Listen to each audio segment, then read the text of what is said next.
So you've probably heard the famous tagline, right? Kerala, God's own country. But is that just some clever marketing for tourists, or is there something more to it?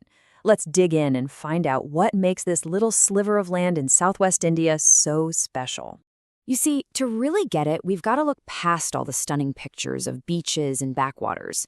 The real secret here is what they call a deeply lived reality. Something that's woven right into the society, its values, and its people. All right, so where do we even start this story?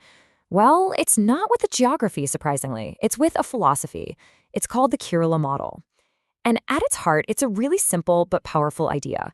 You invest in your people first. Everything else follows from that. Just look at this number, 94%. That's Kerala's literacy rate, one of the highest in the entire country.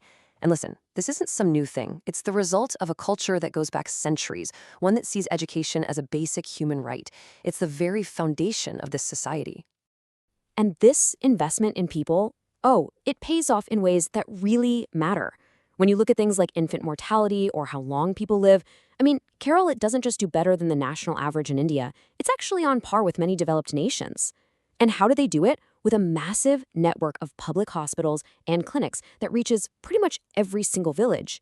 It's not just a slogan, it's healthcare for all in practice. Okay, so you've got this super educated, healthy population. That's fantastic. But how do they all get along? How do they live together? Well, that brings us to another core part of Kerala's identity, its amazing social harmony. Now, unlike so many other places in the world, Kerala has these really large communities of Hindus, Christians, and Muslims who have lived side by side for hundreds of years. So you don't have one single group dominating everything. It's a genuine, balanced, and incredibly diverse mix. And this isn't just some statistic on a chart. You can actually see it on the streets. This quote here says it all. Temples, mosques, and churches often stand within sight of one another. It's so true. It's totally normal to see different places of worship right next to each other. And you know what else? People from one faith will happily join in the festivals of another. Take Onam, the big harvest festival. Everyone celebrates it. It's like this shared cultural identity that's bigger than any one religion. And this spirit of coexistence leads us to another area where Kerala really shines, the empowerment of its women. A big part of this goes way back to historical traditions like matrilineal systems, where family lines are actually traced through the women. You combine that with a modern focus on education, and what you get are women who are everywhere in public life, from politics to business. And frankly, they enjoy a level of safety and confidence in public spaces that is just exceptional for the region. All right, next up, let's connect this progressive society back to the land itself, and also to how it sees the rest of the world. Because there's this really unique mix here of the green and the global. Come on, the natural beauty is just undeniable, right? Kerala is just green, it's lush, it's vibrant, it's alive. But this incredible greenery isn't just a pretty background. It really shapes the culture, you know? It encourages this calm, kind of unhurried pace of life. There's this sense that people have lived in harmony with their environment for a long, long time. And yet, for a place that feels so serene and rooted, it's also incredibly cosmopolitan. So how does that work? What's the secret to this global mindset?